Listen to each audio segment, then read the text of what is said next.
Ladies and gentlemen, welcome to the channel. It's your boy, World of Wrestling, back again with another review for WWE Monday Night Raw, May 20th, 2024 review. This episode earlier this Monday was actually a fairly decent show. I should have done it on Tuesday, but I was pretty drained out from work and everything, and wanted to be to myself. Didn't really particularly care so much about cutting a video because of bullshit in life as usual. But I will say that Raw was a fairly decent show. I did find it entertaining. There's still some issues with it, but it's not exactly what I would call a complete and utter waste of time to watch. By that third hour, though, I will admit it is still very hard to get through.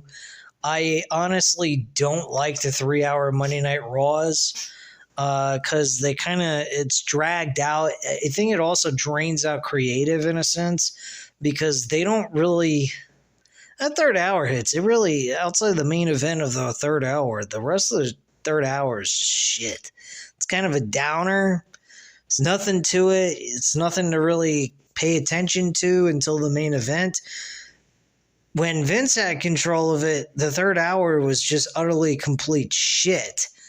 And majority of the entire show was shit, honestly. So, I mean, that Monday Night Raw now with Triple H doing creative compared to Vince McMahon is night and day. But that third hour outside of the main event is still just, ugh. Like, I don't even want to sit through that shit. Just get to the main event, do a 30-minute main event. We end the show at 10:30, and that's good enough for me. Because the first 30 minutes of that third hour is just bullshit. I honestly don't care. But anyway, we kickstart the show with the Intercontinental Champion Sami Zayn making his way to the ring with a huge ovation. Sami Zayn will defend the Intercontinental Championship against Chad Gable and Bronson Reed in a triple threat match tomorrow. I will be watching that live at 1 p.m., so I will be coming on here doing the review immediately after it goes off the air. So there won't be a review Sunday, simply because, or Saturday night, simply because of the fact I got AEW Double or Nothing to worry about. So I'm going to do a review on that. And since we got Monday off for Memorial Day, I'm going to go ahead and do a review on that at 12 o'clock in the fucking morning. Yay for me, right? Sure. Thank you, Tony Khan, for stretching some shit out when you put so much interest in the pay-per-views. You ought to put more interest in the actual week-to-week shows so that we're more intrigued to watch it and pay for it and all that good stuff. And yes, I will be spending $49.99 of my money so that I can do this review for you guys because I have no other outsource to doing this because the pirate websites are kind of like gone. You can't really find these pay-per-views anymore. It's hard to do, so I'm just doing it the old-fashioned way. I'm going to buy the pay-per-views. I'm not broke or anything, so I'll just, suck it up buttercup kind of situation. Since this is their technically one of their big 4 pay-per-views that they've always had since the beginning, and this is the very first pay-per-view of all time that they ever had, Double or Nothing, I don't have an issue buying the pay-per-views. Now, the other pay-per-views in between, I'm not going to be so keen on going ahead and spending my money on it if I don't have it or don't find the necessary need to waste it on those type of pay-per-views. So if I don't do a review on those other pay-per-views they've added in the past, well, then you know why. It's not worth the money to spend because it's not the important pay-per-views they've had in the past. Anyway, let's get back to Monday Night Raw. Zayn stands in the ring and listens to the crowd chanting for his name, and Zayn is pumped up and welcomes everyone to Monday Night Raw. I didn't know this was SNL, Saturday Night Live. But apparently Monday Night Raw seems to have that kind of thing going on since, for a very long time, for the last almost 10 years. We are 5 days away from King and Queen of the Ring live from Jeddah, Saudi Arabia. He finds himself in a triple threat match against Big Bronson Reed and Chad Gable for his Intercontinental Championship. Zayn was asked why he was putting his title in a triple threat where the champion is at a disadvantage. He can lose the title without being pinned or submitted. Zayn has two different issues and wants to deal with them together.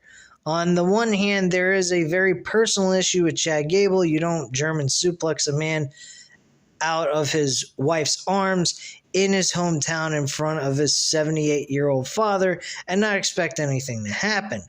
Gable has an ass kicking coming, and as for Bronson Reed, it's not personal. It's just personal. It's just business as usual. He pretty much says that Reed doesn't care about Zayn's family or Chad Gable. He just wants the title, so it's all business, really. Nothing else. Nothing more. Nothing less. This is an interesting match. It's a fight between the mind, the body, and the soul. Soul being the Sami Zayn, the body is Bronson Reed, and the mind is Chad Gable. So if he's putting his money on either mind, body, or soul, he's taking his soul every time. That soul is why he's holding the title. That is why he was able to beat the longest reigning IC champion of all time at WrestleMania. That's why at King and Queen of the Ring, he'll still walk out as the IC champion. I think this match could possibly be the opener. They might go with the Queen of the Ring final match. That's a possibility too. I think the Gunther and yes, Randy Orton won tonight, so I will drop a spoiler on that since I will be doing the review tonight. And I think Gunther and Randy Orton should be the main event tomorrow. Since this is King and Queen of the Ring, I think the Queen of the Ring should headline be the opener of the show. King of the Ring final should be at the end of the show, and everything else is in between. That's the way I think it should be. Hopefully that's how it goes, and we get a 30-minute match of greatness between Gunther and Randy Orton, which I know for a damn fact they can pull that off. Chad Gable came out with Maxine Dupree, Otis, and Akira Tozawa. God help me. I hope Chad Gable gets rid of these group of guys, this group, because they're fucking shit.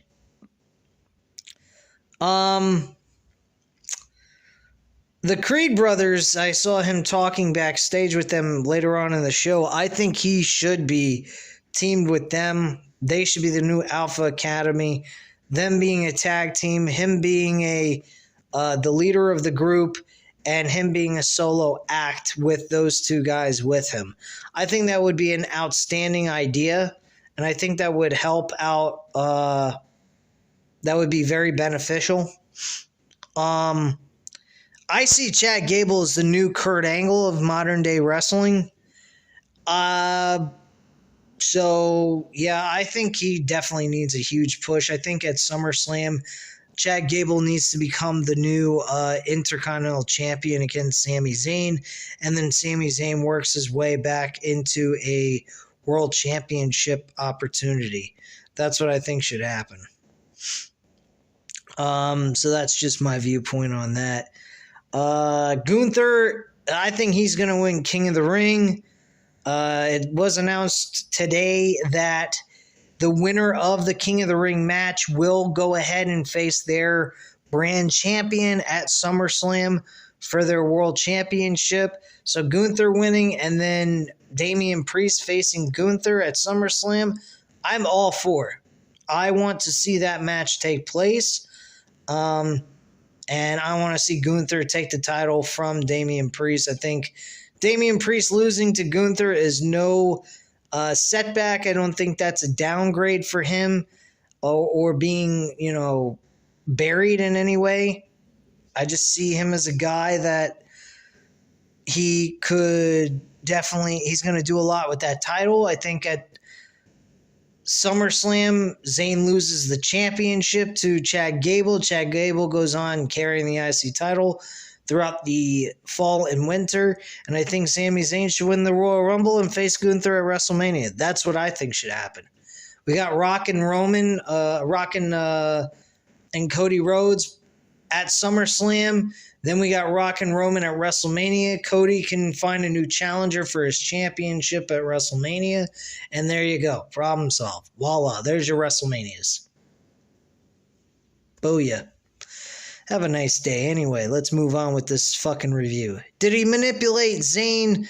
So, he comes out and Chad Gable cannot believe he was called manipulative. He says, did he manipulate Zayn into beating Gunther at WrestleMania? No, he coached him into winning the title. Gable says he's too damn nice. Gable calls her... Jumping ahead here. Gable has been too nice to Zayn and too nice to the three clowns behind him. Take Maxine, for example. She should be in Saudi Arabia on Saturday in the finals of the Queen of the Ring, but she blew the opportunity. Gable calls her a failure. As for Tozawa, he did 0% of the damage Chad Gable asked him to do against Bronson Reed. Failure that brings him to Otis. And Otis chant loudly picks up last week against Zayn. Otis proved once again why he is the biggest disappointment on the planet. This shit with Otis taking shit from Chad Gable is really fucking annoying. Now everybody's saying, oh, they're postponing this. There's going to be a turn by Otis on Chad Gable at this pay-per-view coming up, and that's where we're going to see the pay. Why do we have to wait for that payoff? If we were going to see this kind of abuse being caused by Otis, why wouldn't we see that done at the pay-per-view itself instead of pushing this along, making Otis look like a fucking pussy and a dumbass? He later on cheats in the match after he fought with himself. This led to a matchup between these two, and he fought with himself to not interfere with the match, but then eventually did and cost Sami Zayn the match. Why this match was even booked is beyond me too. I have no idea, but Chad Gable ends up winning the matchup altogether. Sami Zayn's losing a match as the IC champion going into the pay-per-view where he's defending the title in a triple threat match. That is one complaint I have about this entire show so far. But the match between Chad Gable and Sami Zayn, don't get me wrong, was a fairly decent one, but an unnecessary match didn't have to take place on this go-home Monday Night Raw show going into the King and Queen of the Ring. So, me personally, I didn't see any rhyme or reason for this match to even take place outside of just for the sake of filling time. So that's just my viewpoint on that. Chad Gable, though, celebrates in the center of the ring. Otis is clearly not pleased with his actions, and Gable then stands in front of Otis to make sure he has all the spotlight. Later on in the show, though, Otis goes backstage, apologizes to Sami Zayn. Sami Zayn's pretty much very much understanding about the whole situation. He knows why he did it. He thinks he's trapped in a situation he can't get out of. But at the end of the day, Otis has the ability and the decision to go out on his own, and he just won't make that jump and leap of faith on himself, so he's staying put with Chad Gable, taking all this abuse. Which, again, like I said, makes him look like a pussy and makes me not want to care about him. I really, honestly don't care about Otis at all. I don't care about any of the characters that are with Chad Gable. They are non-relevant. They're irrelevant. They don't matter to me. I don't care about them. I really don't. Otis, maybe, yeah, but Tozawa, Maxine Dupree, who fucking cares? Get Maxine Dupree teamed with someone that she can be a valet to, and there you go. You got a perfect setup. Voila, problem solved. So that's all I have to say on that subject. Michael Cole and Pat McAfee discussed their strange QR codes that have been appearing on screens in the last month. Obviously, I think that has a lot to do with Uncle Howdy. Obviously, there's no doubt about it. It is. Bo Dallas is coming back to WWE. I'm looking forward to that. I hope they do some exciting stuff with him and turn his career around, because this Bo Dallas himself, he was not all that great. I hope with this character that they portray him as, he does an outstanding job and has the same success as Bray Wyatt did, only this time he has a better creative direction. Bray Wyatt did not have a good direction with his character, because it just went all over the place. One minute it was going somewhere and the next minute it was stopped. So I hope with Uncle Howdy, Bo Dallas has success with that character and we see something out of it. So yeah. Lyra Valkyria, she had a match with Io Sky. Io Sky pretty much said that she's going to destroy her and blah, blah, blah, and be the queen of the ring. Yeah. All right, whatever. So we had a backstage segment. Braun Breaker is shown walking backstage. He'll make his Raw in-ring debut next. Braun Breaker fucking kicked ass to this past Monday night. He looked fucking great. He made Goldberg jealous of his spear. He speared Ricochet and he speared this enhancement talent. He speared him directly out of his fucking boots, this enhancement talent. I think he might have broke his ribs for all I fucking know. And he won by a referee stoppage. So he won by KO. That's insane. Not very often do you see that kind of shit. But yeah, he wins the match. Breaker is irate at the referee's decision. Breaker hits the ropes a few times as the referee helps Dixon up. And Breaker then crushes Dixon with yet another spear, and Breaker sends Dixon out of the ring and grabs the top half of the steel steps, and the referees and producers run down and stand in the way. Breaker puts the steps down and grabs the steel chair. Dixon's head is rested on the steel steps, and Breaker then smashes the chair onto his head and the steps. Fucking brutality, man. This guy is going fucking bonkers on this episode. He was fucking amazing. I love what WWE did with Braun Breaker. He is a fucking killer. Kind of reminds you of Scott Steiner in WCW just before they went out of business. He was a fucking raving lunatic with a steel pipe. This guy ain't acting any different like his uncle. So, I mean, kudos to him. I hope he has a successful career. I think he will.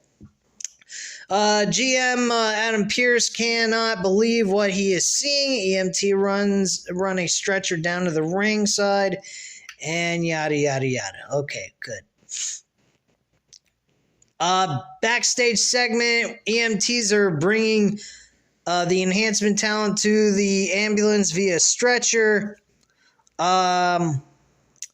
So he pretty much is asked Breaker, why did you do this? Why was this all necessary? And Breaker says that Pearce can't control him.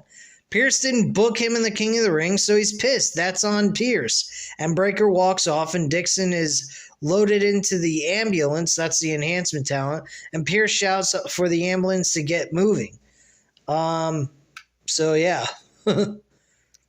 I guess there's going to be enhancement talents that are not going to be interested in wrestling Braun Breaker. That is something they could throw in here. They could go ahead and tell Braun Breaker, sorry, we got nothing for you tonight. From last week's incident, there's a lot of people that don't want to, no enhancement talent wants to wrestle you, so you got the night off. And he just gets pissed off, and he eventually leads to a grudge match with Ricochet because of what happened backstage. That's a great way to do this. Ricochet, Braun Breaker? Fuck yeah. Would I even book that for a pay-per-view match? Yes, I would.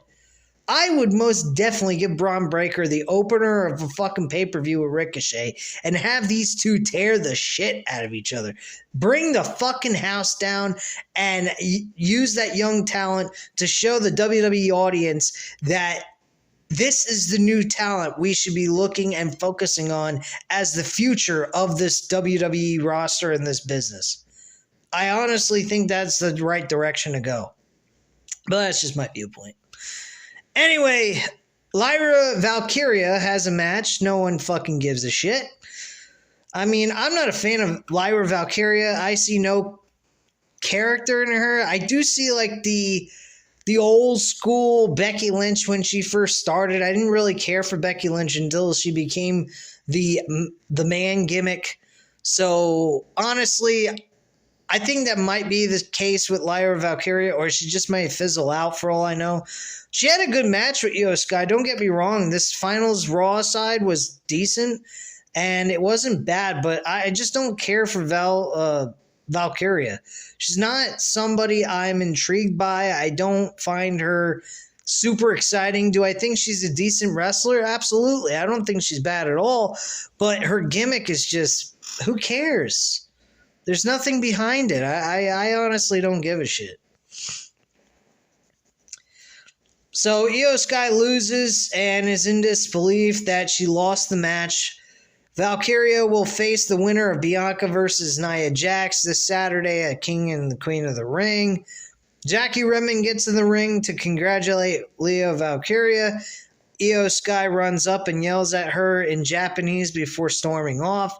And Redmond says emotions are running high. Could Valkyria imagine heading to the Queen of the Ring tournament finals just 3 weeks ago after debuting? Valkyria can't believe she beat a former WWE champion in the women's division. It's not about how you get the job done as long as you believe you can. She is one Nightwing away from being the Queen of the Ring. Does she know Batman by any chance? I mean, does she know Bruce Wayne? I mean, I'm dumbfounded. She must be very big in the DC comic books. Who knows? Backstage, we have a World Tag Team Champions, R-Truth, talking nonsense about the hokey pokey to Pete Dunne and Tyler Bate. The Miz walks up and New Catch Republic walks off. Miz says they need to focus on the Judgment Day. R-Truth says he's got it figured out. He talked to a good old buddy, Andre the Giant. He got their back. And Miz says he passed away 30 years ago.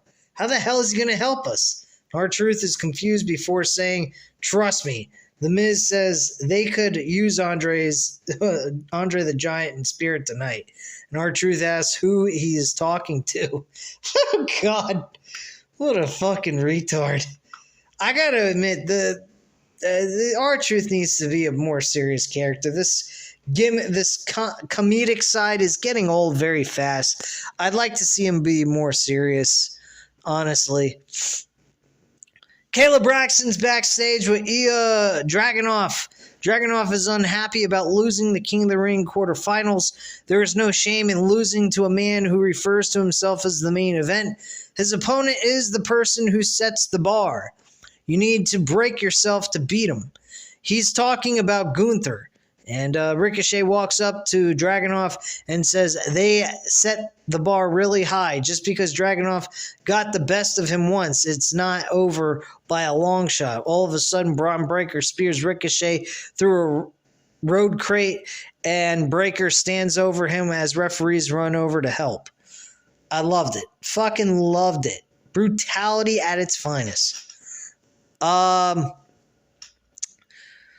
So trainers are tending to Ricochet. GM Adam Pearce stands by with Ilya Dragunov. And Pearce does not look happy. Dragunov is bizarrely rubbing his wrist. I don't know why. Anyway, we move on from there. We get Gunther stood in an empty arena earlier today. Gunther says he made fun of Jey Uso for simple gestures for simple people, but he has turned himself into a star. The people will fill Jey with delusions tonight, but the bad news is Gunther is going to drag them to reality. Tonight is not about who who's the most exciting act is. It's about who's the better professional wrestler is. I love that. He is already the general of this sacred ring, and he's soon to be the king of the ring. You damn Skippy. Gunther needs to be king of the ring and go on to challenge for the world title at SummerSlam against Damian Priest and win that fucking belt and be the ring general. That's what I think. Anyway. Judgment Day Clubhouse. World Heavyweight Champion Damian Priest is pepping up Finn Balor and J.D. McDonough. Priest approaches Carlito and Dirty Dominic Mysterio. I can't fucking believe they call him that. Priest says he heard that what Carlito did to Cruz del Toro, and Del Toro is going to be out for a while, meaning LWO will be pissed and looking for him. Carlito says he's trying to lay low until the heat dies down. Okay, apparently the police are coming after him. Priest asks if he missed the sign that says APA. Love the reference of the Attitude Era. And it did make sense to what they were referencing to, because he was acting as if they were going to protect him. They're not his personal protection agency. Mysterio reminds Priest that Carlito came through last week. Priest tells Carlito keep earning his keep. They start to walk off, leaving Priest and Balor alone, and Balor wishes Priest was out there with him tonight. They fist bump, and again, like I said, get rid of the weak links, the dead weight. It is Dominic Mysterio and J.D. McDonough. Every time they have a match, they lose. Get rid of them. You got Dominic Mysterio fucking bringing in strangers into your group. You don't need this shit. It should be Damian Priest, Finn Balor, and Rhea Ripley. That is it. That is all we need in this group. We don't need all this extra bullshit. They're not the NWO. I like the Judgment Day with just those three. I don't need to see fucking Dominic and J.D. McDonough. J.D. McDonough and Rey Mysterio, Dominic Mysterio are not a good tag team. They lose all the time. They are buried, basically. Creatively, anyway. Talent-wise, I mean, they're not bad. But, you know, they're not being utilized in a sense of making me believe that they have a shot in hell at beating anybody. So, whatever.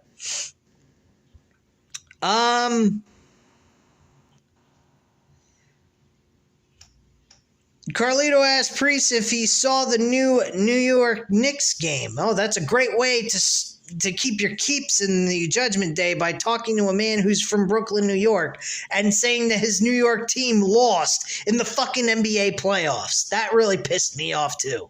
I had told him, get the fuck out of my face. Fucking retard. Hey, how about that New York Knicks game? Apparently you didn't watch it, or you wouldn't ask, you fucking dumbass. Anyway, it was a tough break. Yeah, sure. Fuck you. Priest asks what's wrong with him and walks off. I just said, get the fuck out of here. Get lost. You're not part of the group anymore. All right, so next up we had the tag team championship match. Okay? R-Truth and Miz versus the Finn Balor and J.D. McDonough. Match was whatever. I mean, I didn't really pay much attention to this. Braun Strowman came out. He was the reference to Andre the Giant, quote unquote. And he helped them win. Awesome Truth win the match. Retain their tag team titles. But God help us, can we please get a legitimate tag team that can carry those World Tag Team titles on Raw? Please. Because it doesn't belong to Miz and R-Truth. Not with this comedic gimmick bullshit. I really wish they'd get rid of it. Anyway, Women's World Champion Becky Lynch is celebrating with Lyra Valkyria, who has defeated Io Sky to advance to the Queen of the Ring finals. Lynch pumps her up and says she's got this. Valkyria walks off and stops in front of Liv Morgan, and Morgan sarcastically congratulates her on her win. Morgan talks about how Becky Lynch snuck up and attacked her last week while they were talking. Morgan pretends Lynch is behind Valkyria and blindsides her with a right hand. Valkyria doesn't go down and is not happy. Oh, wow. Get the fuck out of here. Anyway, let's move on. Women's champion Becky Lynch addresses Liv Morgan. We got Becky Lynch versus Liv Morgan for the women's world title at the King and Queen of the Ring. Do I find this match to be a possible good match? Maybe. But when it comes to promo work, fuck no. Can we please move on with this shit? This was boring the fucking shit out of me. Becky Lynch's promos have become the absolute flattest, boring, and overproduced shit I have ever seen or heard in my life. I do not care for Becky Lynch's promos as of late, and Liv Morgan, she doesn't bring anything to the table. She is fucking boring as shit, and I don't give a fuck to hear anything what these two women have to say. Just have the fucking match and get it over with. It's a very simplistic story build-up. There's nothing to it. It's garbage. And that's all I have to say on that bullshit. Damian Priest is backstage, demands an explanation as for what happened. Priest told Carlito to handle his keep, and and Carlito didn't earn his keep. He would have lost his keep after he fucking talked about the New York Knicks losing. Dominic Mysterio says JD McDonough was supposed to handle Braun Strowman, so Damian Priest made it real simple. Go to Pierce and ask for a match with Braun Strowman. Good luck with that test, JD McDonough. You're going to be JD McFucked. That's all I got to say on that. Plain and simple. Anyway, Dakota Kai, Kairi Sane of Damage Control head to the ring for a tag team fatal 4-way #1 contenders match for the tag team titles. Not that I give a flying shit about this at all, nor does it matter to me in any sense of the word. Shayna Baszler and Zoe Stark end up winning this match. This was the one match on the show I did not care to watch at all, nor the tag team title match. So backstage, Chad Gable is trading stories with the Creed brothers when Otis approaches him, and Gable's kind of thanking Otis to going backstage and apologizing, kind of giving Zayn that safety security blanket, thinking that Otis is really backing Sami Zayn up when he truly isn't, is behind Chad Gable in his own twisted, narcissistic mind. Blah, blah, blah. So, yeah, that's what's going on there. Next up, we had the main event. Main event was Gunther versus Jey Uso. Great matchup. I enjoyed the match for what it was. Hard-fought matchup, but unfortunately, and Gunther won this match with a wrist lock, a sleeper hold, and he just basically passed out, and he used his arm as that way of getting the W with putting him in this submission hold, and that's what ended the match. He passes out, the referee calls the bell, and Gunther is moving on to the main event of the King of the Ring finals. And that's how the show went off the air. Nothing special happened. It was very rushed. That was one thing about it that I thought was kind of weak. But the match itself was an excellent matchup. I enjoyed the main event between these two. I liked the fact that there was no outside interference. We got a legitimate ending. No bloodlines bullshit. And we can do that kind of stuff outside the tournament. So I was very happy with the ending of this show and the main event itself. So overall, there was a few hiccups, but overall, Monday Night Raw was a good show. And I enjoyed it for what it was. And I hope King and Queen of the Ring pay-per-view is going to be good. and it turns out successful for all of us to watch. There's only going to be like 4 or 5 matches, maybe 6 at most. So it should be a good one, and I can't wait to kick back and watch 3-4 hours worth of WWE pay-per-view and see how it turns out. But anyway, guys, at this time, you know what to do. Hit the like button if you like this video. Hit the subscribe button if you're not already subscribed to the channel. Leave a comment down below, and I'll be right back with a SmackDown review to finish out tonight's reviews that I've missed the entire week. So anyway, guys, thank you again, and I'll speak to you again soon. Bye.